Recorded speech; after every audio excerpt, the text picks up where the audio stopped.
Nu, tikiuosi, nieks čia nepatikėjo, kad iš tikrųjų žalią į tiltą greusim. Vien dėl tos minties, kad iš tikrųjų žalėsis tiltas paseno, bet ir manau kolegos gerai žino mano būdą, kad mėgstu juokauti ir kad aš mielai prisidėjau prie šito projekto su jaunais specialistais. Sveikinu visus su praėjusią balandžio 1-ąją, Melagių diena. Ir tikrai manau, kad tą dieną mes daug kas iš mūsų arba buvo apgauti, arba patys melavo.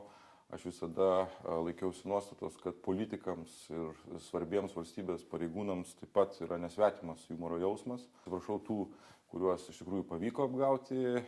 Geriau politikai per metus meluoja tik vieną dieną, tai yra balandžio 1, o 364 dienas nemeluoja, negu kad atvirkščiai. Tai visus su praėjusiam šventėm ir sėkmės jums ateityje. Ir tik vienam krante liko vienatvė.